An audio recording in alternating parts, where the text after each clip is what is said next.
تلك الرسل فضلنا بعضهم على بعض منهم من كلم الله ورفع بعضهم درجات وآتينا عيسى ابن مريم البينات وأيدناه بروح القدس ولو شاء الله ما اقتتل الذين من بعدهم من بعد ما جاءتهم البينات ولكن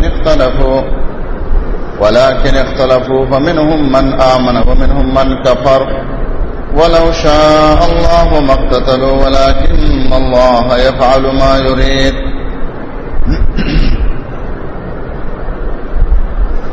تلک الرسل، یہ رسول، فضلنا فضیلت دی ہم نے بعضهم علی بعض، ان کے بعض کو بعض پر،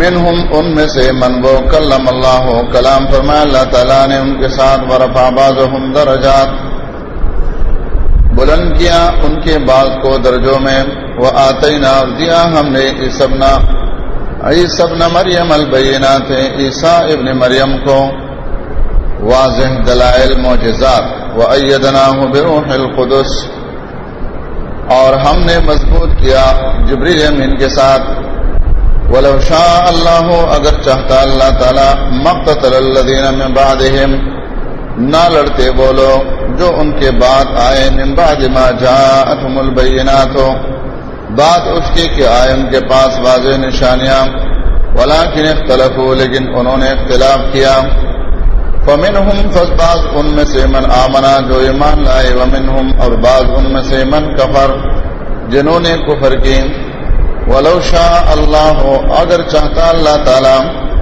مقتتلوا، تو وہ نہ لڑتے آپس میں، ولکن اللہ، لیکن اللہ تعالی، یفعل ما یرید، کرتا ہے جو وہ چاہتا ہے۔ پچھلی آیات میں اللہ سبحانہ و تعالی نے رسول اللہ صلی اللہ علیہ وسلم کی رسالت کا ذکر کیا، تلک آیات اللہ نتلوها علیک بالحق وانک لمن المرسلین۔ تو اس آیات میں آپ رسولوں کی فضیلت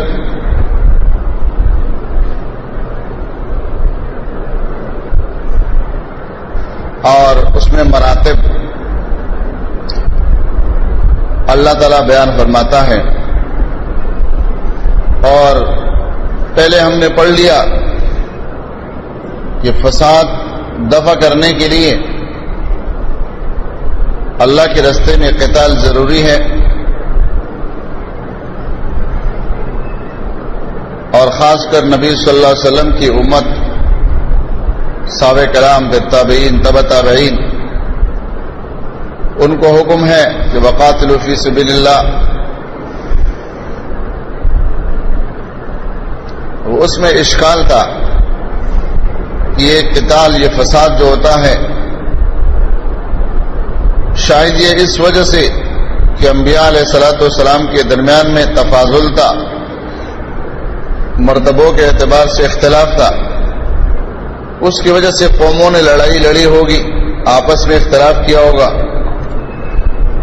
اللہ سبحانہ و تعالیٰ نے اس آیت میں فرمایا کہ ایسا نہیں ہے، انبیاء علیہ الصلوۃ والسلام کے تفاضل کی وجہ سے، ان کے مرتبوں کے کم اور زیادہ ہونے کی وجہ سے لوگوں میں اختلاف نہیں ہوا ہے، یہ سبب اختلاف ہے ہی نہیں مسئلہ، بلکہ اصل سبب ان کے آپس میں تعصب ہے، بغیم بینہم ہے، یہ سبب اختلاف نہیں ہے۔ اور اس میں تل کا اسماء اشارات میں سے ہے، یہ جماعت کی طرف اشارہ ہے، مانا تل کا جماعت رسول، فرمایا کہ یہ رسولوں کی جماعت، جن میں سے ہم نے بعض کو بعض پر فضیلت دی ہے۔ پھر اس میں سے کچھ کا ذکر کلام کے ساتھ، عیسیٰ علیہ السلام کے ساتھ، وکلم اللہ موسیٰ تکلیما، اللہ نے کلام کیا ہے براہ راست، بلا واسطہ۔ فرمایا کہ عیسیٰ علیہ السلام کی خصوصیت کہ ہم نے ان کو خاص معجزوں سے نوازا، جس کا ذکر آگے سورۃ آل عمران میں تفصیلاً موجود ہے۔ اور جبریل امین کے ذریعے سے ہم نے ان کے عقائد، نظریات اور اس کی دعوت کو تقویت دی، تو پھر یہ سوال پیدا ہو رہا تھا کہ پھر لوگوں میں اختلاف کیوں رہا؟ فرمایا وَلَوْ شَاءَ اللَّهُ مَا اقْتَتَلَ الَّذِينَ مِن بَعْدِهِمْ، اگر اللہ تعالی چاہتا سارے لوگوں کو ایک امت، ایک عقیدہ، ایک نظریے پر قائم رکھتے، لیکن اللہ رب العالمین اپنے بندوں پر اپنے عبادات کے اعتبار سے جبر نہیں کرتے، بلکہ ہر ایک کو اختیار دیا ہے۔ حق اور باطل ان کے سامنے واضح کرنے کے بعد پھر عمل کرنا ان پر چھوڑ دیا کہ آپ کون سا راستہ اختیار کرتے ہیں۔ پھر اللہ سبحانہ و تعالیٰ نے فرمایا کہ ان کے پاس تو واضح نشانیاں، آیتیں آ چکی تھی، من بعد ما جاءتهم البینات، فرمایا لیکن ان کے آپس کے اختلاف کا سبب کیا رہا؟ وَلَٰكِنِ اخْتَلَفُوا، انہوں نے خود اختلاف کیا۔ اختلاف ان کی اپنی طرف سے ہے، شریعت میں نہیں ہے، ورنہ تمام انبیاء علیہ الصلوۃ والسلام کا دین، شریعت وہ ایک ہے، عقیدہ توحید پر وہ قائم ہے۔ ہر دور کے نبی کا دعویٰ کیا ہے؟ فاتقوا اللہ واطیعون، اللہ سے ڈرو، میرے پیروی کرو۔ ہر دور کے رسول کی دعوت کے یہ دو جملے ہوتے ہیں، مانا لا الہ الا اللہ، اور آگے کوئی بھی نبی ہے اس کا نام رسول اللہ، جس طرح ہمارے کلمے کے دو جز لا الہ الا اللہ محمد رسول اللہ، تو فاتقوا اللہ واطیعون یہ تو اتفاقی مسئلہ رہا ہے۔ فرمایا ولکن اختلفوا، لیکن انہوں نے اختلاف کیا۔ اختلاف کی صورت میں پھر لوگ دو حصوں میں تقسیم ہو جاتے ہیں، فمنہم من آمن ومنہم من کفر، بعض تو وہ جنہوں نے ایمان لایا اور بعض وہ جنہوں نے کفر کیا، انبیاء علیہ الصلوۃ والسلام کی دعوت کو ٹکرایا، اللہ کے توحید کا جو عقیدہ تھا اس کو چھوڑ دیا۔ فرمایا وَلَوْ شَاءَ اللَّهُ مَا اقْتَتَلُوا، اگر اللہ چاہتا جبری طور پر منوانا تو وہ نہ آپس میں لڑتے، کوئی کسی کے ساتھ لڑنے کے لیے تیار نہ ہوتا، لیکن اللہ سبحانہ و تعالی اس نظریے کو جبرن کسی پر مسلط نہیں کرتا ہے۔ فرمایا ولکن اللہ یفعل ما یرید، لیکن اللہ تعالیٰ کرتا ہے جو وہ چاہتا ہے۔ تو اللہ کی چاہت کیا کہ انسانوں کو اپنے حالات پر چھوڑ دو اور حق ان کے سامنے واضح کر دو، آگے انہوں نے کیا کرنا ہے انتخاب وہ خود کریں گے۔ فمن شاء فلیؤمن ومن شاء فلیکفر، یہاں یہ بات ذہن میں رکھو کہ انبیاء علیہ الصلوۃ والسلام کے درجات میں فرق تو ہے، تفاضل، لیکن نبوت کے اعتبار سے انبیاء میں کوئی فرق نہیں ہے، مانا ہے درجہ نبوت، منصب نبوت۔ جیسے کہ رسول اللہ صلی اللہ علیہ وسلم نے فرمایا لا تفضلوا بین الانبیاء، انبیاء کے درمیان میں یعنی ایک دوسرے کے اوپر فضیلت بیان مت کرو، ولا تفضلون علی الانبیاء، اور مجھے بھی انبیاء پر فضیلت مت دو، اس اعتبار سے جیسے کہ فرمایا ولا تخیروا بین الانبیاء، یہ اس معنی میں ہے جس کی مثال آپ یوں لے لیں کہ اسلام کے 5 ارکان ہیں۔ اب کوئی شخص اٹھ کر وہ روزے کے ایسی فضیلت بیان کر دے کہ نماز اور توحید اور زکوٰۃ اور حج کو درمیان سے بالکل غائب کر دے، ایسے انداز میں بیان کرنا کہ وہ اسلام کے باقی ارکان کی تنقیص کر دے، یا جیسے کہ ہمارے دور میں اب جس طرح فرقے ہیں، نظریات ہیں کہ ایک فرقے نے کوئی نظریہ اپنایا دعوت کا، اب وہ دعوت کے دلائل ایسے انداز میں پیش کریں گے کہ اس میں جہاد پہ ہی رد کر لیں، یا کسی نے یہ اپنایا کہ جہاد، تو وہ جہاد کے عنوان کو اس انداز میں بیان کرے کہ اس میں دعوت کا ہی رد کر لیں۔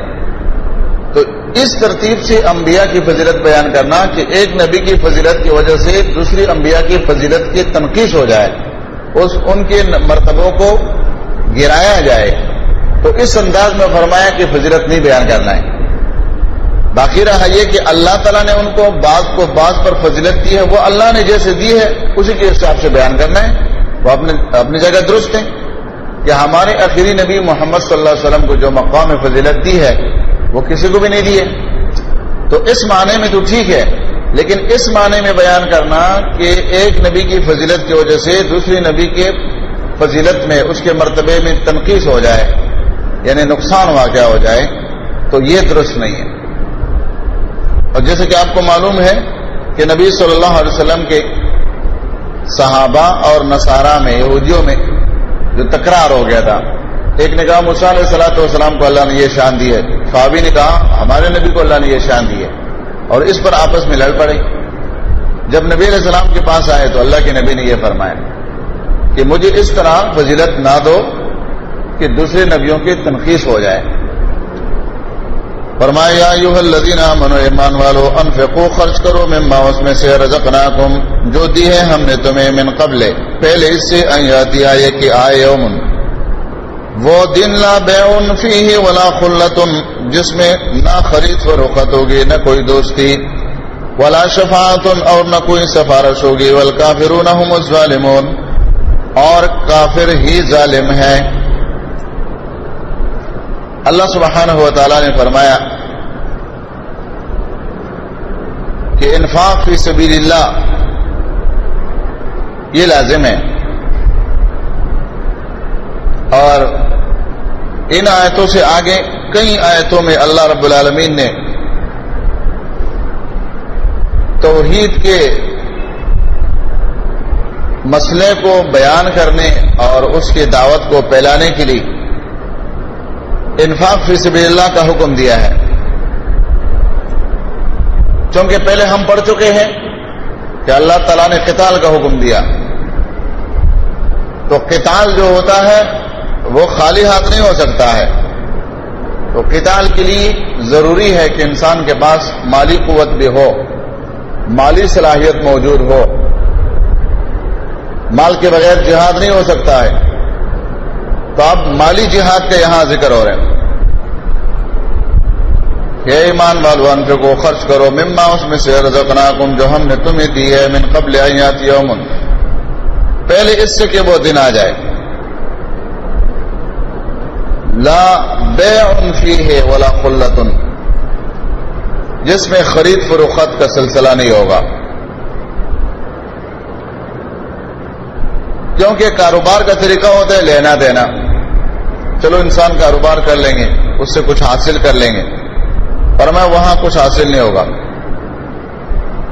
ولا خلۃ، دوست بھی ایسے نہیں ملیں گے مخلص جو تمہیں چھڑا سکے۔ فرمایا ولا شفاعت،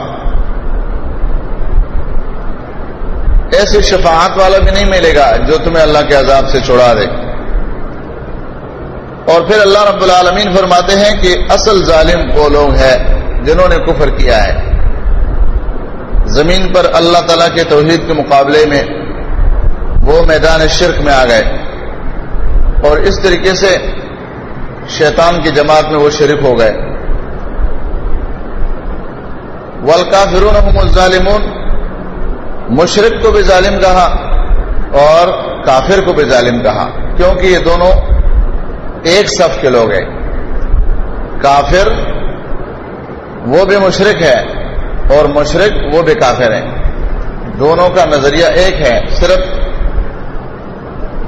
معمولی فرق، ایک ہوتا ہے مطلق انکار کرنا، مثلا کوئی کہتا ہے میں اللہ کو نہیں مانتا ہوں، دہری ہے، کوئی کہتا ہے میں اللہ کو مانتا ہوں لیکن اس طریقے سے مانتا ہوں کہ اس نے زمین میں مخلوق کو اختیارات دے دیے، عبد القادر جیلانی کو دے دیے، حسن حسین کو دے دیے، ہر علاقے میں کوئی بزرگ ہے اس کو اختیارات دے دیے، دنیا کے معاملات کو وہ چلاتے ہیں۔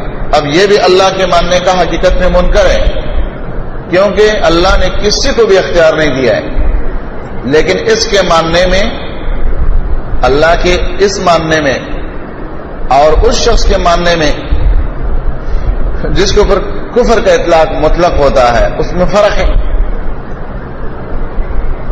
تو اس لیے جس طرح مشرک کے لیے سورۃ لقمان میں فرمایا ان الشرک لظلم عظیم، تو یہاں ان کے لیے فرمایا والکافرون هم الظالمون اللہ لا الہ الا هو الحی القیوم. اللہ ہی ہے، نہیں ہے کوئی معبود برحق مگر وہی ہے، اس کے سوا کوئی معبود برحق نہیں. یہ معنی نہیں ہوگا کہ لا الہ الا اللہ، نہیں ہے کوئی معبود مگر اللہ. کیوں معبود نہیں ہے؟ زمین سارے معبودوں سے بھری ہوئی، اتنے معبود ہے کہ قدم کے نیچے ایک معبود آ جاتے ہیں. معنی معبود برحق نہیں ہے، معبود باطل تو بہت سارے ہیں. نوح علیہ السلام کی قوم نے ایسا بیج ڈالا ہے کہ وہ زمین بھری ہوئی ہے، وہ ختم ہونے والا نہیں ہے. نہیں ہے کوئی معبود برحق الا ہوا مگر وہی ہے الحی القیوم، وہ زندہ سنبھالنے والا ہے. الحی ہمیشہ زندہ، القیوم ہر ایک چیز کے اوپر نگہبان، اس کو قیام دینے والا. یہ اللہ کی عظیم صفات ہے. یہ صفات کسی میں بھی نہیں ہے کہ وہ القیوم ہو جائے. اس لیے جتنے بھی اللہ کے مخلوق ہے وہ سب کے سب قیام میں اللہ کا محتاج ہے. اللہ ان کو قیام کی توفیق دے، ان کو زندہ رکھے، ان کو حیات دے، ٹھیک ہے، ورنہ وہ خود زندگی پر قائم نہیں رہ سکتے. لیکن اللہ رب العالمین کی وہ ذات جو القیوم ہے، یہ مبالغے کا صیغہ ہے. فرمایا کہ لا تأخذہ سنۃ ولا نوم، نہیں آتی اس کو اونگ اور نہ نیند. قرآن کریم میں اللہ تعالیٰ کے بعض صفات ثبوتی ہوتے ہیں، ثبوتی صفات ثبوتی، اور بعض صفات جس کو علماء کی اصطلاح میں صفات سلبی کہتے ہیں. صفات سلبی یہاں پر اللہ رب العالمین نے صفات ثبوتی اور سلبی دونوں بیان کیے کہ وہ اللہ ہے، اس کے علاوہ کوئی الہ نہیں. الحی ہے وہ، القیوم ہے وہ. تو اس سے وہ صفات سلب کر دیے جو سبب نقص ہے. وہ کیا ہے؟ اونگ اور نیند. فرمایا لا تأخذہ سنۃ ولا نوم، نہیں آتی ہے اس کو اونگ اور نہ نیند. کیونکہ یہ تو تھکاوٹ کی علامت ہے نا، اونگ کا آنا، نیند کا آنا، یہ تو تھکاوٹ کی علامت ہے، جبکہ اللہ پر کوئی تھکاوٹ نہیں آئی. لہو اسی کے لیے ہے ما فی السماوات و ما فی الارض، جو آسمانوں اور زمینوں میں ہے، یہ اس کی ملکیت ہے. یہ اہم مسئلہ ہے کہ جب آسمان اور زمین اللہ کی ملکیت ہے تو ملکیت کو سنبھالنا بھی تو چاہیے. سنبھالنے کے لیے جو نگہبان ہوتے ہیں وہ جب بھی غافل ہو جاتے ہیں تو اس کا چیز ضائع ہوتے. تو یہ اللہ کے وہ صفات ہیں کہ اس کو کبھی نہ اونگ آتی ہے نہ نیند آتی ہے کہ اپنے اس ملکیت سے وہ غافل ہو جائے گا، بلکہ یہ صفات مستقل ہے، ابداً ہمیشہ کے لیے یہ اللہ کی صفات ہے. من ذا الذی، کون ہے وہ، یشفع جو شفاعت کرے، عندہ اس کے پاس، الا باذنہ مگر اس کی اجازت سے. کون ہے وہ جو شفیع بن جائے؟ معنی یہ کہ اللہ رب العالمین سے شفاعت کرنا، کوئی چیز طلب کرنا بغیر اس اللہ تعالی کے اذن کا کسی کو یہ اختیار نہیں ہے. اور یہ مشرکین کے عقیدے پر رد ہے. وہ کہتے ہیں اللہ تعالیٰ کے شفیع سفارشی ہے، اللہ نے ان کو اختیارات دے دیا ہے، جو چاہے وہ کر لے کیونکہ وہ مختار بن چکے ہیں. تو اللہ رب العالمین نے فرمایا کہ ایسے کوئی نہیں ہے. من ذا الذی یشفع عنده الا باذنہ، کون ہے جو شفاعت کرے اس کے پاس سوائے اس کی اجازت کے بغیر کوئی شفاعت نہیں کر سکتا. یعلم وہ جانتا ہے ما بین ایدیہم جو کچھ لوگوں کے سامنے ہے، وما خلفہم اور جو ان کے پیچھے ہے. مانا یہ کہ جو کچھ انسان دنیا میں کرتے ہیں یہ سب کچھ اللہ کے علم میں ہے، اور جو ان کے بعد میں آنے والا زندگی ہے قیامت کا، جو یہ اعمال بھیج رہے ہیں وہاں جمع ہو رہے ہیں، اور جو نتیجہ ان کے اعمال کا آئے گا یہ سب کچھ اللہ کے علم میں ہے. دوسرا معنی یہ کہ جو لوگ ان سے پہلے گزر چکے ہیں اور ان کے حالات وہ بھی اللہ کے علم میں ہیں، جو موجودہ لوگ ہیں بعد میں جو ان کے آنے والے لوگ ہیں وہ بھی اللہ کے علم میں ہے. اللہ کے علم سے نہ پہلے والے لوگ اور نہ یہ لوگ کوئی بھی مخفی نہیں ہے، سب اللہ کے علم میں ہے. وَلَا يُحِيطُونَ بِشَيْءٍ مِّنْ عِلْمِهِ نہیں احاطہ کر سکتے کسی چیز کو اس کے علم میں سے. اللہ تعالیٰ کے علم میں سے کسی کے پاس کوئی اختیار نہیں ہے کہ اس کے علم میں سے کسی چیز کا احاطہ کر لے. اب تقدیر اللہ کا علم ہے نا، اللہ نے اپنے علم کے ذریعے سے تقدیر کو لکھا ہے. تو صوفیوں کا جو عقیدہ ہے کہ ہمارے صوفیاء کرام وہ زمین پر چلتے پھرتے اللہ کے تقدیر کو پڑھ لیتے ہیں، تقدیر سے علم لے لیتے کہ تقدیر میں یہ لکھا ہو، یہ لکھا ہے، میرے بارے میں یہ لکھا ہے، فلاں کے بارے میں یہ لکھا ہے. تقدیر تو ایک علم غیب ہے انسانوں کے لیے، تو بلا کسی اجازت کے اس تقدیر میں سے علم لینا یہ عقیدہ قرآن کے خلاف ہے.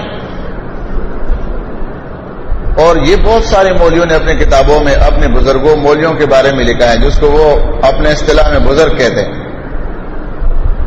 اس لیے بعض علماء نے لکھا ہے کہ یہ جو لوگ عقیدے میں گرفتار ہے، صوفیت کے عقیدے میں، وحدت الوجود کے عقیدے میں، وحدت الشہود کے عقیدے میں، یہ لوگ حقیقت میں شیطانی وسوسوں میں گرفتار ہے. کیونکہ شیطان آتا ہے ان کے پاس، عبادتیں ریاضتیں تو یہ لوگ کرتے رہتے ہیں، وہ اگرچہ سنت کے خلاف ہو، تو شیطان آ کر ان کو خوابوں میں وہ چیزیں پیش کرتے ہیں کہ ان کا عقیدہ بن جاتا ہے کہ ہم یہ ولایت کے درجے حاصل کر رہے ہیں.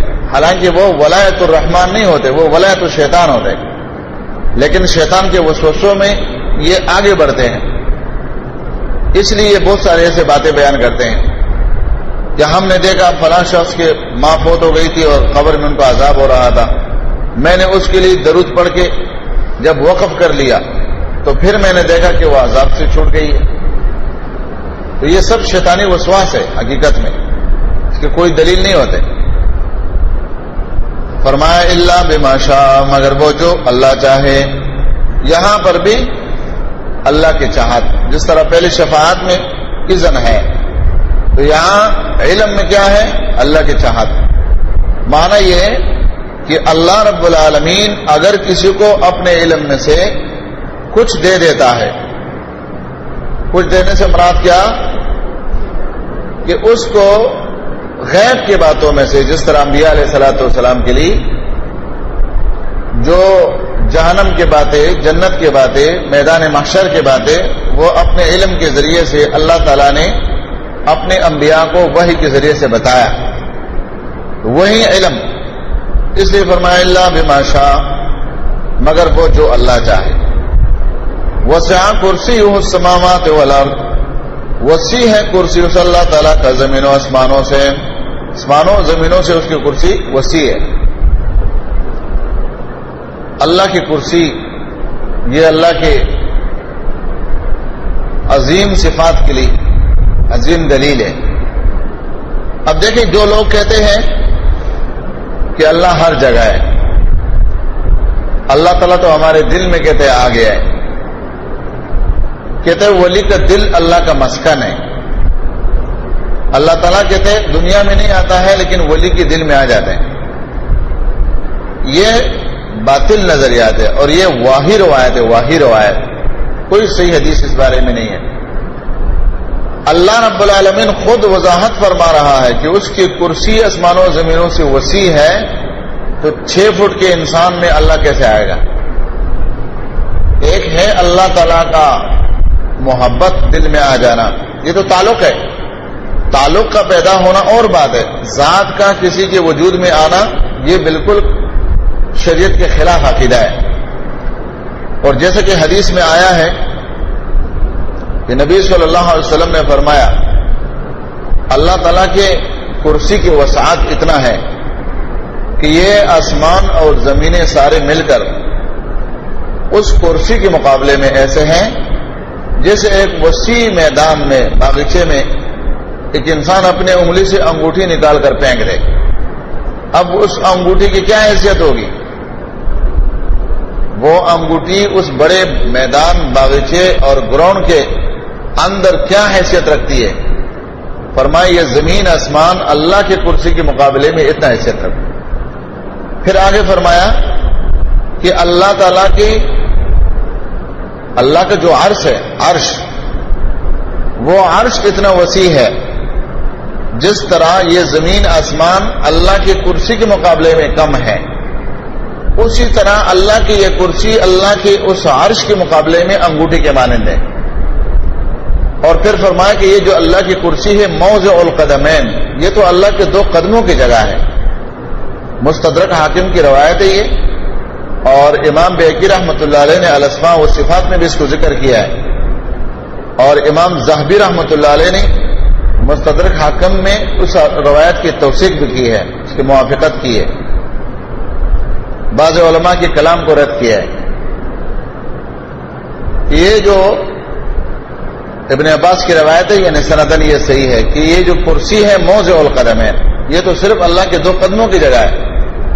اب اس سے آپ اندازہ لگاؤ کہ زمین آسمان مل کر اللہ کے کرسی کے مقابلے میں ایک انگوٹھے کے مانند، اور پھر وہ اللہ کی کرسی اللہ کے عرش کے مقابلے میں ایک انگوٹھی کے مانند، اور اس کرسی کو اللہ نے اپنے 2 قدموں کا جگہ قرار دے دیا۔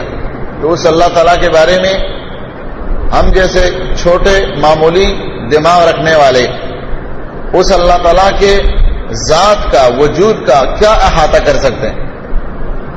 بس ہم یہ کہہ سکتے ہیں کہ لیس کمثلہ شیء وہو السمیع البصیر، اس جیسے کوئی نہیں ہے، وہ اپنے شان کے ساتھ موافق ہے۔ اور جو لوگ اس کے برخلاف عقیدہ رکھتے ہیں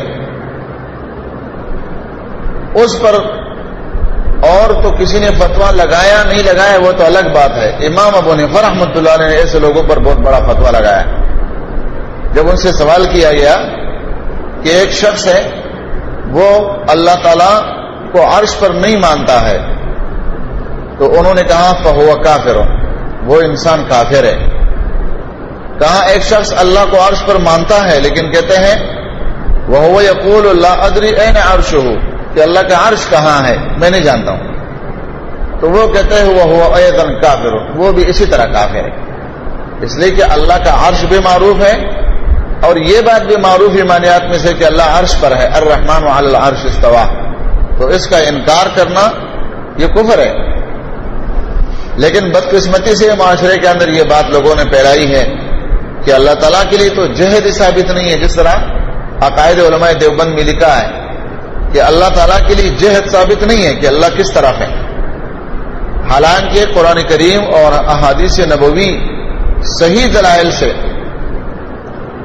روز روشن کی طرح یہ مسئلہ واضح ہے کہ اللہ اوپر ہے، عرش پر مستوی ہے، اس کے لیے کون سی دلیل کی ضرورت ہے؟ قرآن ہے، حدیث ہے، صحابہ کا اس پر اتفاق ہے، اور ہر عقل والے کے اندر یہ بات موجود ہے، یہاں تک کہ حیوانوں میں اللہ نے یہ بات ڈال دیا ہے کہ وہ بھی آسمان کی طرف متوجہ ہوتے ہیں۔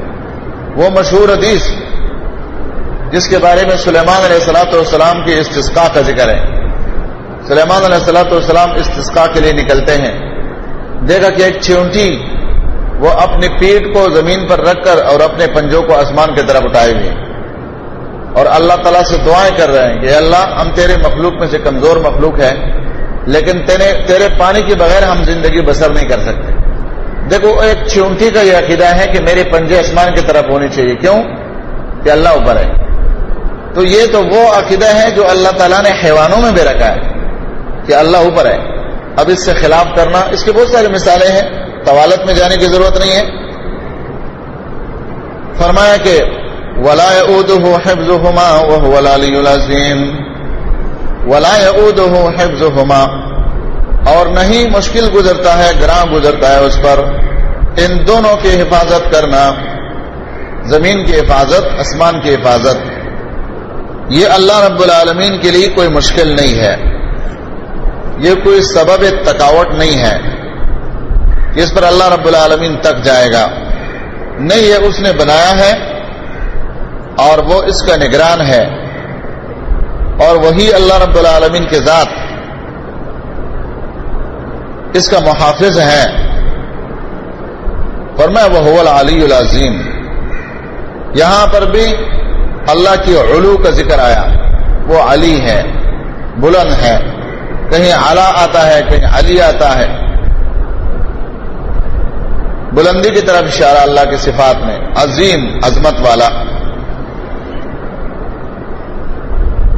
اس آیات کے بارے میں جیسا کہ فضائل آپ کو معلوم ہے کہ رسول اللہ صلی اللہ علیہ وسلم نے آیات الکرسی کے بہت سارے فضائل بیان کیے. رات کو سونے سے پہلے اس کا پڑھنا، سارے رات وہ انسان فرشتوں کی حفاظت میں رہتا ہے، فرشتے اس کی نگرانی کے لیے، چوکیداری کے لیے موجود ہوتے ہیں. وہ مشہور حدیث بخاری میں ہے کہ ابو ہریرہ رضی اللہ تعالیٰ عنہ کو شیطان نے آیات الکرسی کا تذکرہ کیا تھا کہ اگر تم چوری سے بچنا چاہتے ہو، کہ تمہارا مال محفوظ ہو، تو آیات الکرسی پڑھا کرو. اس کی وجہ سے پھر ہم یا کوئی بھی چور تمہارے مال کو لے کے نہیں جا سکے گا. وہ مشہور حدیث جس کے بارے میں نبی علیہ السلام نے فرمایا، بخاری کی روایت ہے کہ جب کوئی انسان فرض نماز پڑھتا ہے، فرض نماز کے بعد آیت الکرسی کا تلاوت کرتا ہے، تو اس انسان کے اور جنت کے درمیان میں اگر کوئی چیز مانع ہے، رکاوٹ ہے، حائل ہے، تو وہ موت ہے. مرنے کے بعد یہ جنت میں داخل ہو جائے گا. اس بات کو اچھی طریقے سے یاد کرو کہ یہ جو فضائل بیان ہوتے ہیں تو یہ توحید والوں کے لیے ہوتے ہیں. مشرک ان فضائل سے محروم ہیں، کیونکہ اس آیات کے اندر اللہ رب العالمین نے اپنے صفتی نام اور ذاتی نام ملا کر 18 مرتبہ ضمائر کے ساتھ نام لیا ہے اپنا، یا ضمیر کے ساتھ ہے، یا صفت کے ساتھ ہے، یا اسم ذات کے ساتھ ہے. تو یہ آیات جو ہے آیات الکرسی، یہ اللہ تعالیٰ کی توحید کے ثابت کرنے میں ایک عظیم آیات ہے. اس کی فضائل میں سے اللہ کی توحید کا اصل بنیاد ہے. تو جب ایک انسان کا اس آیات پر عقیدہ نہ ہو تو اس کے فضائل اس کے لیے نہیں ہے. یہ موحدین کے لیے ہے کہ وہ اس پر عقیدہ بھی رکھتے ہیں. اب یہ عقیدہ کسی اور کے لیے رکھنا کہ فلاں جگہ ایک بابا ہے اور وہ کھانا نہیں کھاتے، جس طرح افغانستان میں ایک مشہور تھا، بابا ہے وہ کھانا نہیں کھاتے، اور فلاں جگہ بابا ہے وہ بیٹھتا نہیں ہے، کھڑا بابا.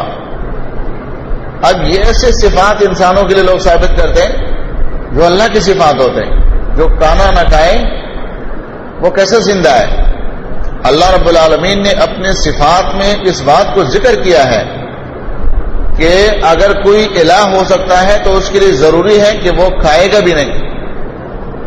اللہ تعالیٰ نے مریم اور موسیٰ، عیسیٰ علیہ الصلوۃ والسلام دونوں کا کھانا یا کلان طعام کہا ہے کہ وہ الہ اس لیے نہیں ہو سکتے کہ وہ دونوں تو کھانے کے محتاج ہے. تو یہ اللہ کی صفت ہے جو کھانا نہیں کھائے گا، تو پیر کا صفت نہیں ہو سکتا کہ وہ کھانا نہیں کھائے گا. لا اکراہ فی الدین، نہیں ہے کوئی زبردستی دین میں. قد یقیناً تبین، واضح ہو چکی ہے، الرشد و ہدایت من الغی، گمراہی سے. مانا دین میں جبر نہیں ہے، اکراہ نہیں ہے. قد تبین الرشد من الغی، یقیناً واضح ہو چکی ہے ہدایت گمراہی سے. پچھلے آیات کو پڑھنے کے بعد ہوتا ہے نا کہ انسان اللہ تعالیٰ کی عظمت کی باتیں سنتے ہیں، اللہ کی الوہیت، اللہ کی قوت اور طاقت، کہ وہ علی ہے، وہ عظیم ہے، وہ الہ ہے، وہ ہر چیز پر احاطہ کیا ہوا ہے. تو ایک بات ثابت ہو رہی تھی کہ اتنا عظیم عقیدہ ہے تو دنیا میں تو کسی کافر اور مشرک کو چھوڑنا نہیں چاہیے. پکڑو ان کے گردنوں پر پاؤں رکھو اور ان کو یہ عقیدہ منواؤ. جب اتنا مضبوط عقیدہ قرآن میں ہے، اس عقیدے کے بدولت سب کچھ ملتا ہے، تو کیوں دنیا میں مشرک زندہ رہتے ہیں؟ ان کو زبردستی یہ کلمہ پڑھاؤ، لا الہ الا اللہ. تو یہاں اللہ نے فرمایا نہیں، لا اکراہ فی الدین، مانا لا اکراہ فی العقیدہ. جیسے فاتحہ میں ہم نے یہ بات بتائی تھی کہ دین سے مراد یہاں کیا ہے؟ عقیدہ. عقیدے میں جبر نہیں ہوتا ہے کہ تم تلوار اٹھاؤ اور کسی کو کہو کہ پڑھو لا الہ الا اللہ. فرمایا نہیں، لا اکراہ فی الدین. عقیدہ کسی کو جبری طور پر آپ نہیں پڑھوا سکتے ہیں کہ زبردستی اس کو مسلمان کریں. کیوں؟ فرمایا قد تبین الرشد من الغی، واضح ہو چکی ہے ہدایت گمراہی سے. فمن یکفر بالطاغوت، جو شخص کفر کرے گا طاغوت سے، ویؤمن باللہ، ایمان لائے گا اللہ کے ساتھ، فقد استمسک بالعروۃ الوثقی، یقیناً تام لیا اس نے کڑا مضبوط، لا انفصام لہا، نہیں ہے اس کے لیے کوئی ٹوٹنا، فصام نہیں ہوگا اس میں، جدائی، الگ ہو جانا. واللہ سمیع علیم، اللہ خوب سننے جاننے والا ہے. فرمایا کہ ہدایت میں اور گمراہی میں فرق آ چکا ہے وضاحت کے ساتھ. اب اللہ تعالیٰ کو یہ مقصود تھا کہ توحید اور شرک الگ الگ ہو جائے، تو اب جبری طور پر کسی کو مسلمان نہیں بنائیں گے. طاغوت کا لفظ قرآن کریم میں 8 مقامات پر استعمال ہوا ہے اور اس کے مختلف تعبیرات معنی ہیں. سورۃ النساء آیات نمبر 60 میں انشاءاللہ ہم پڑھیں گے. وَيُرِيدُونَ أَن يَتَحَاكَمُوا إِلَى الطَّاغُوتِ وَقَدْ أُمِرُوا أَن يَكْفُرُوا بِهِ. وہاں ایسے حکمران جو اللہ کے دین کا باغی ہو، اس کو اللہ نے طاغوت کہا ہے. طاغوت اس ترتیب سے یعنی غیر شرعی حاکم کو طاغوت کہا جا سکتا ہے. شیطان کو بھی اللہ تعالیٰ نے طاغوت کہا ہے. اللہ کے ماں سوا جس کی بندگی کی جا رہی ہے اس کو بھی اللہ تعالیٰ نے طاغوت کہا ہے. سورۃ زمر آیات نمبر 17 میں وہاں پر طاغوت کی عبادت کا انکار اور اللہ رب العالمین کی عبادت کا ذکر اور اقرار. یہاں پر جو اللہ تعالیٰ نے ترتیب بیان کیا ہے یہ بالکل ہمارے کلمہ توحید کے پڑھنے کے معنی ہے. جس طرح ہم پڑھتے ہیں نا لا الہ الا اللہ، پہلے لا الہ پھر الا اللہ ثابت کر رہے. یہاں پر فرمائے وَمَن یکفر بالطاغوت، جو طاغوت کا کفر کرے وَیُؤْمِن بِاللَّہ، اللہ پر ایمان لائے.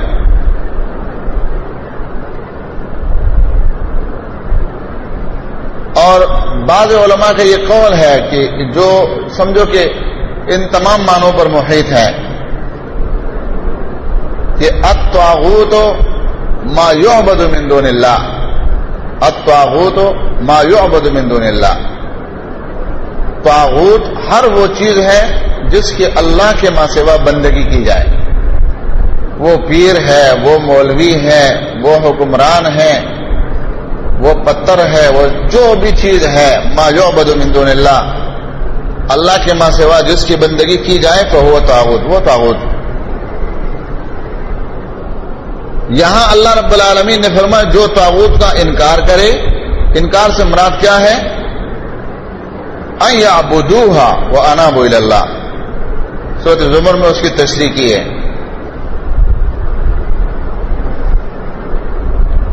کہ اس کی بندگی سے انکار کریں اور اللہ کی توحید پر آ جائے، تو فرمایا فقد استمسک بالعروۃ الوثقی، یقیناً تام لیا اس نے مضبوط کڑا۔ عروہ کہتے ہیں کڑے کو۔ ابی بن کعب رضی اللہ عنہ کی روایت میں ہے صحیح بخاری میں، وہ خواب میں دیکھتے ہیں کہ میں نے خواب دیکھا کہ ایک باغ کے اندر ایک درخت ہے، اور درخت جو ہے اس کی شاخیں نیچے سے سوکھ گئی ہے، آخر میں اوپر ایک شاخ ہے جو سبز ہے، ہرا بھرا ہے۔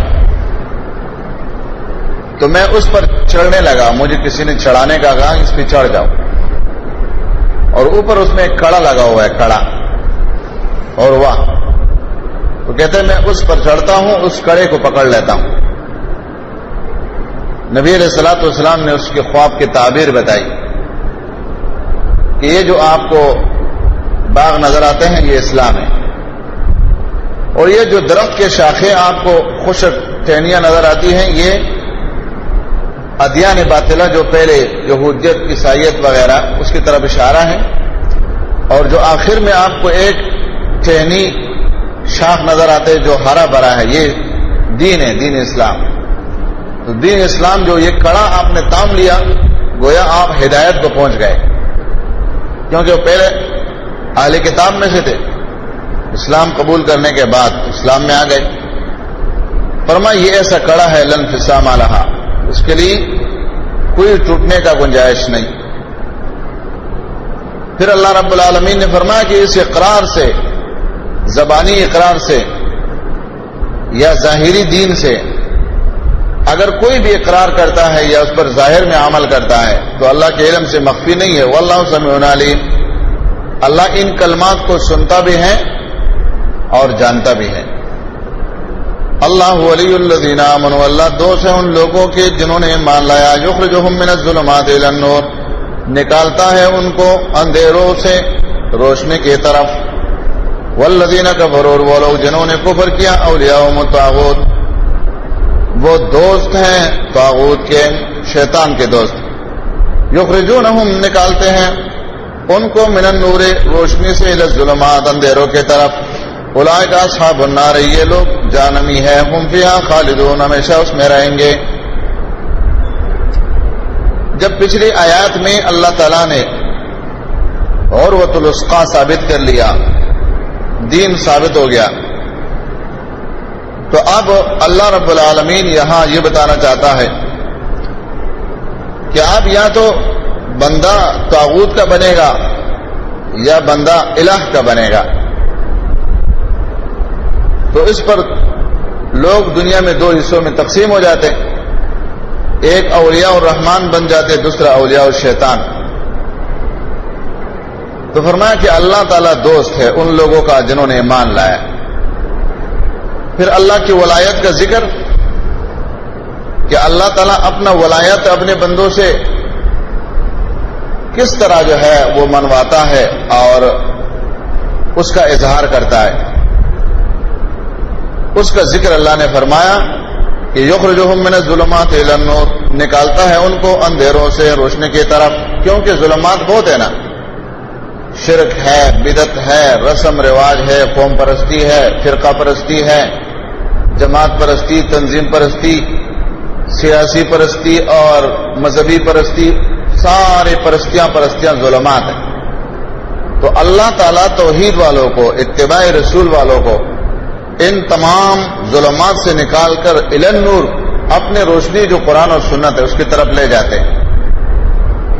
اور یہ اللہ تعالیٰ کا بندوں کے ساتھ محبت کے اعتبار سے ولایت کا اعلیٰ درجہ ہے کہ ان کو صراط المستقیم پر لے جاتے ہیں۔ والذین کفروا اولیاءہم الطاغوت، وہ لوگ جنہوں نے کفر کیا، کفر اختیار کیا انہوں نے، ان کے دوست شیطان ہیں۔ تو آپ ان کے دوست ان کے ساتھ کیا کرتے ہیں؟ یخرجونہم من النور الی الظلمات، نکالتے ہیں ان کو روشنی سے اندھیروں کے طرف، توحید سے لے جانے کے لیے، سنت سے لے جانے کے لیے وہ ان کے خلاف بہت بڑے بڑے حربے استعمال کرتے ہیں، زبردست۔ کبھی خواب کے ذریعے سے آتے ہیں ان کے پاس، کبھی ایسے کام ان کو دکھا دیتے ہیں کہ ان کا عقیدہ بن جاتا ہے، کبھی قبر کے حوالے سے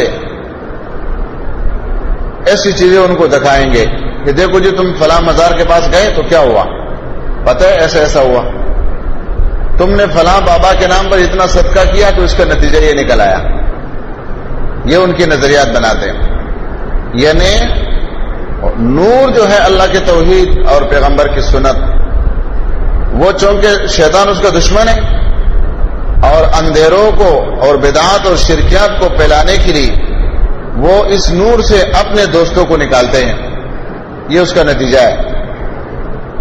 پھر اللہ رب العالمین نے فرمایا کہ یہ جو اولیاء الشیطان اولیاء الطاغوت ہے، اولئک اصحاب النار، یہ جہنم والے لوگ، کیونکہ شیطان کے جو بھی پارٹی ہے وہ اپنے پارٹی کو وہاں لے کے جائیں گے جہاں اس کا مسکن ہے، اور اس کا مسکن جہنم ہے۔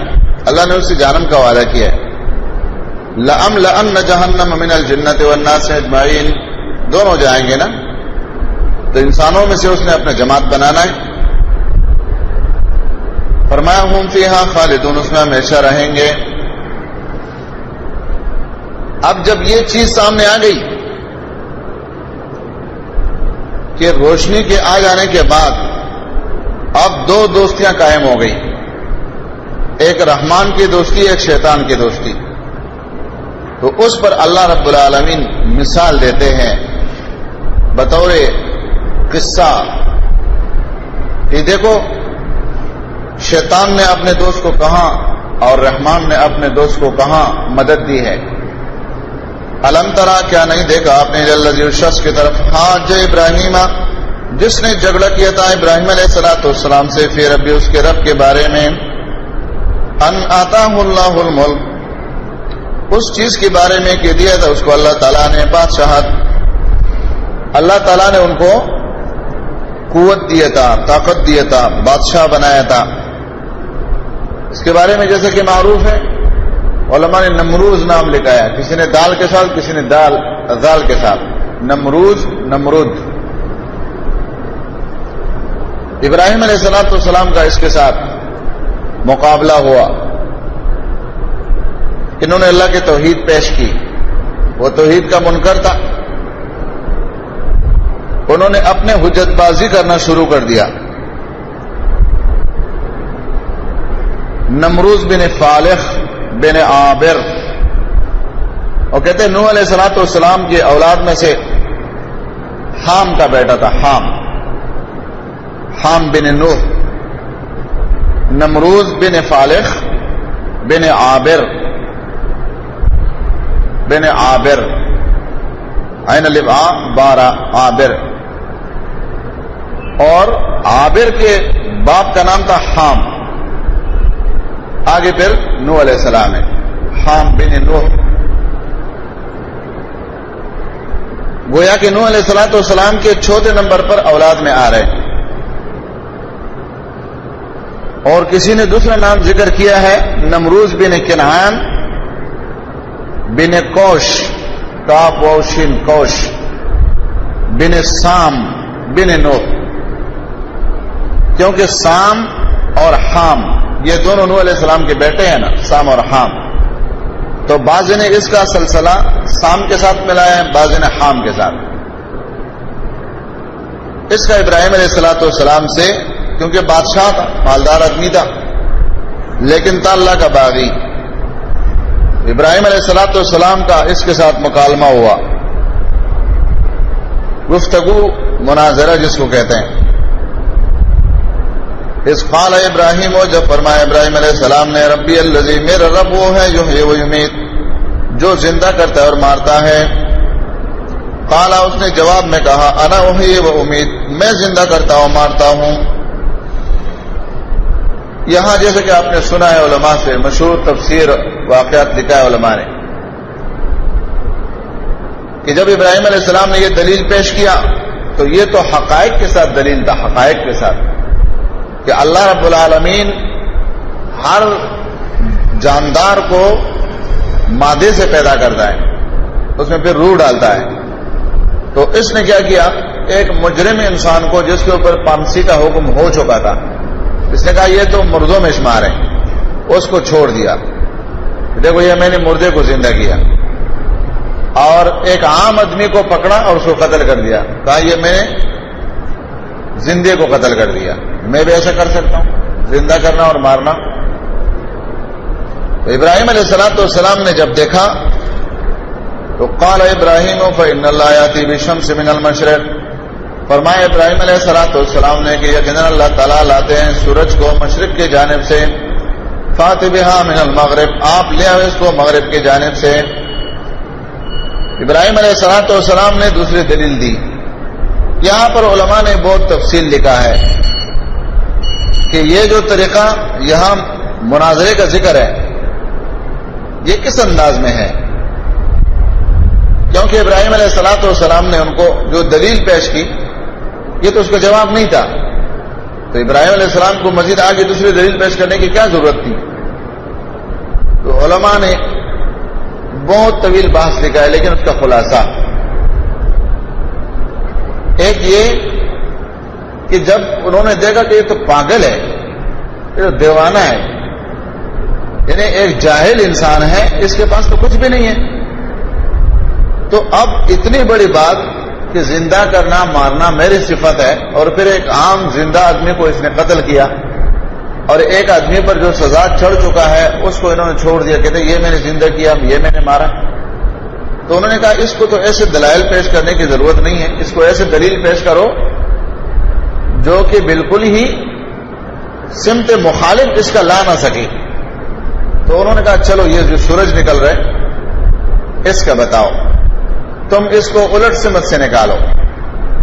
تو علماء نے ایک قول یہ نقل کیا ہے کہ اگر یہ کہہ دیتے کہ یہ تو میں نکالتا ہوں, تم اللہ سے کہو کہ وہ اس کے الٹ نکالے.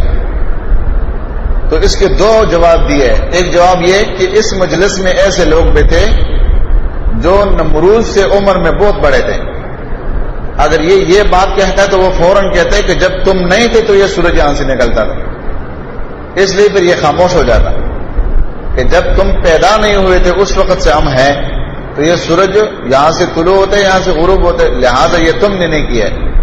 ایک بات. دوسری بات یہ کہ ہو سکتا ہے کہ اس کے دل میں یہ بات گزری ہو کہ اگر میں ابراہیم سے کہہ دوں کہ تم اپنے رب سے کہو کہ سورج کو یہاں سے نہیں یہاں سے لے آؤ, تو اللہ تو اس پر قادر ہے. دل میں تو وہ مانتا تھا. ہو سکتا ہے اللہ میرے اس سوال کے جواب کے لیے ابراہیم کے بات کو سن لے, قبول کر لے, سورج کو یہاں سے نکال لے تو میں ذلیل ہو جاؤں گا. اس لیے اس نے اس کا کوئی جواب نہیں دیا, خاموش ہو گیا. فرمایا فبہت الذی کفر, ہکا بکا رہ گیا. ہوتے نا بعض وقت انسان جب اس کا کوئی جواب نہیں بنتے تو اس کا رنگ بھی تبدیل ہو جاتے, آنکھیں بھی پریشانی سے باہر نکل آتی ہے, منہ بھی اس کا ٹیڑھا ٹیڑھا رہ جاتے ہیں, بہت جانوروں کی طرح. واللہ لا یہدی القوم الظالمین, نہیں ہدایت دیتے اللہ تعالیٰ ظالم قوم کو.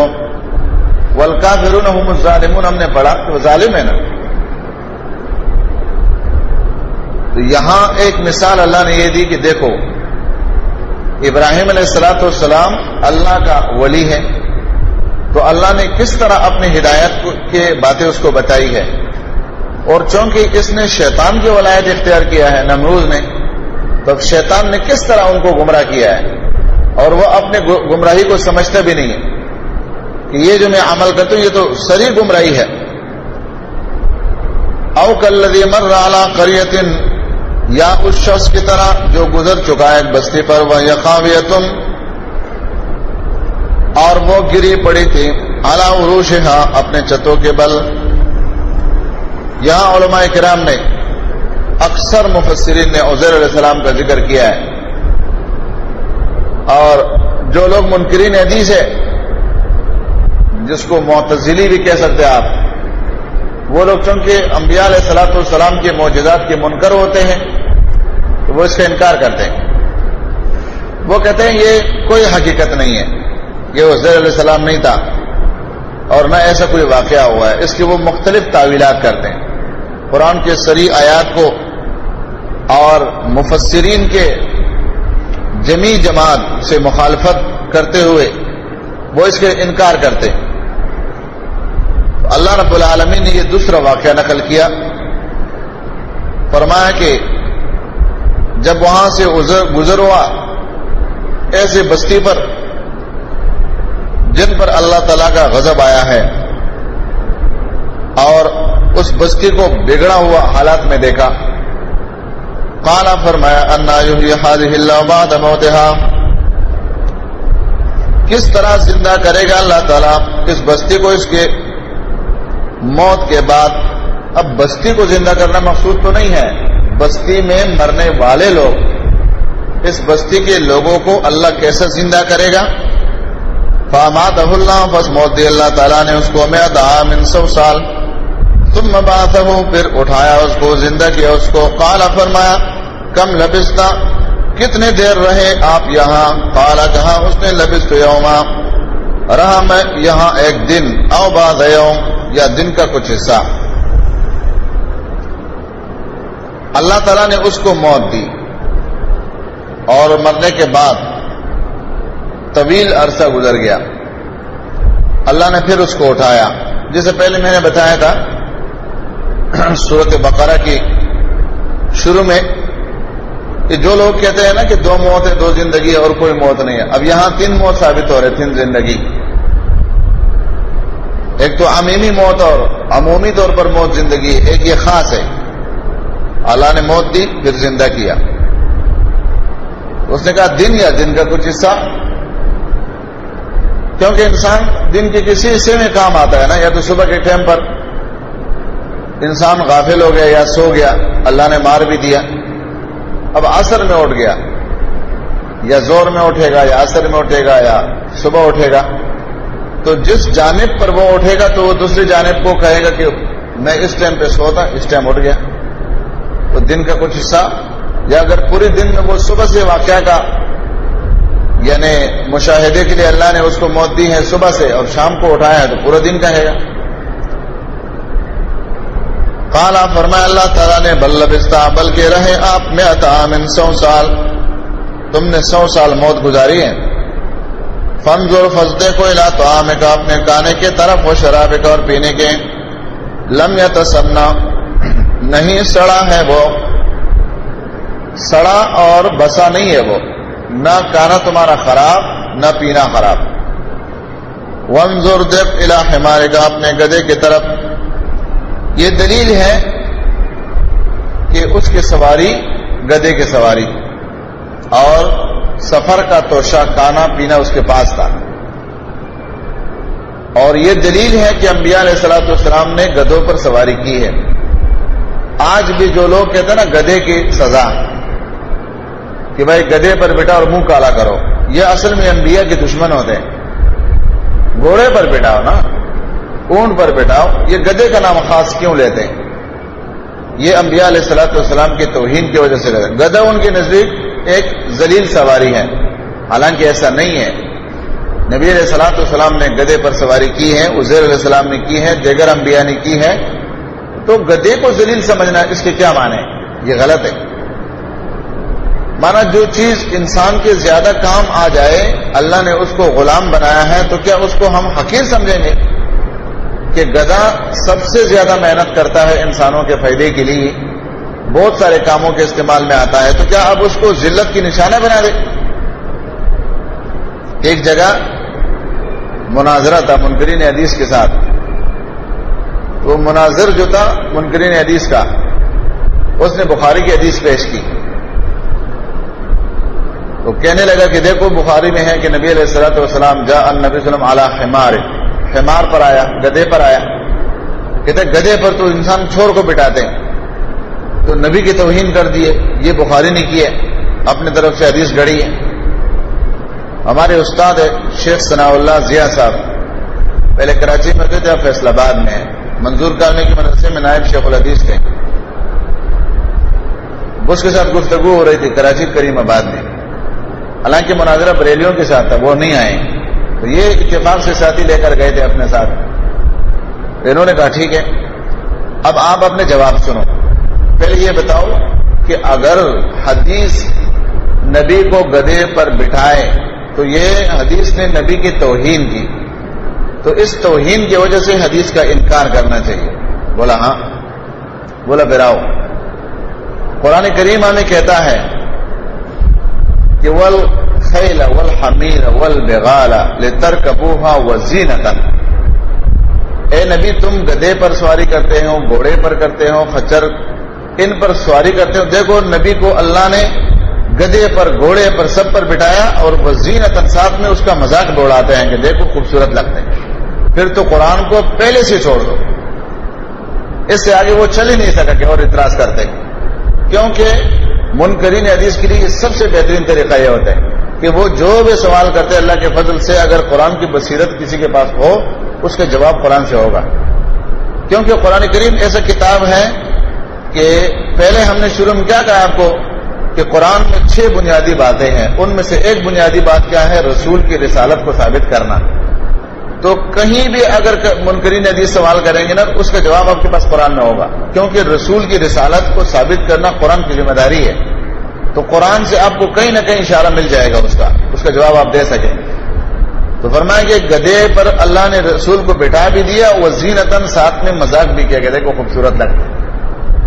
پھر وہ آگے چل ہی نہیں سکے، اور جتنے بھی منکرین حدیث ہے وہ سب سے پہلے اعتراض بخاری پر کرتے ہیں۔